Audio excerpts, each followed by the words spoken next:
আজকে আমি তৈরি করব ভাইরাল টিউলিপ ফুল হেয়ার ব্যান্ড। তো এটার জন্য আমার লাগছে অর্গানজার কাপড়।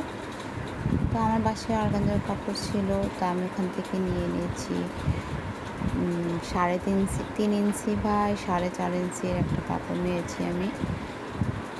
তারপরে নিয়েছি আমি এটার চেয়ে আরেকটু ছোটো আরেকটা কাপড়, আরেকটা বউয়ের জন্য।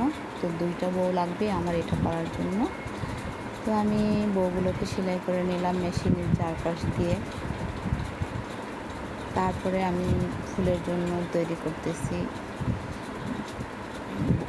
ফুলের জন্য এখানে নিয়েছি 3.5 ইঞ্চি বা 3.5 ইঞ্চি চতুর্দিকে।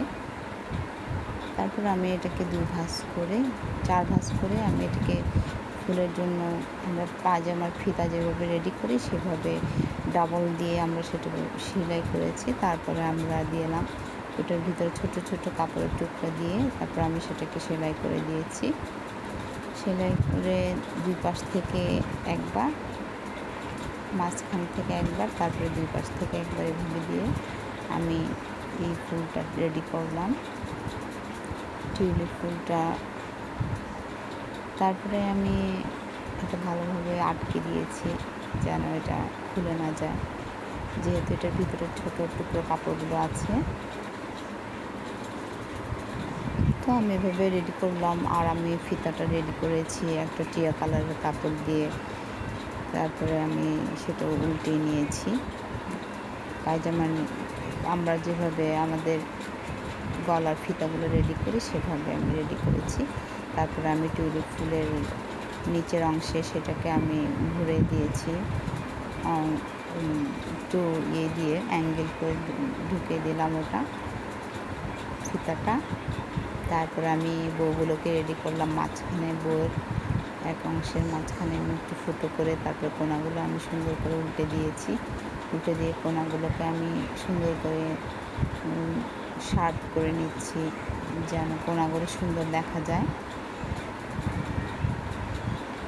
তা না হলে কোনাগুলো সুন্দর হয়ে ফুটবে না। তো আমি দুটোর বউ রেডি করলাম। করার পরে আমি একটার উপর একটা দিয়ে কুচির মতো করে আমি বউগুলোকে ধরলাম, ধরে আমি সুতা দিয়ে আটকিয়েছি প্রথমে। তো আমি সুই সুতা দিয়ে এটা ভালোভাবে আটকিয়ে তারপর আমি যে ফিতাটাতে বউ আটকিয়ে টিউলিপ ফুলগুলো আটকে দিয়েছি সেটা আমি মাঝখানে পেঁচিয়ে তারপরে আমি সেটা আবার সুতা দিয়ে সেলাই করে দিয়েছি। সেলাই করে দেওয়ার পরে আমি একটা অপ্রয়োজনীয় হেয়ার ব্যান্ড যেটা বাসায় পড়েছিল, তো আমি এটার পিছনে অ্যাটাচ করে দিয়েছি। আমি সেলাই করেই দিয়েছি, আপনারা চাইলে ঘাম দিয়ে আটকাই নিতে পারেন। আমি সেলাই করে আটকে দিয়েছি। আসসালামু আলাইকুম।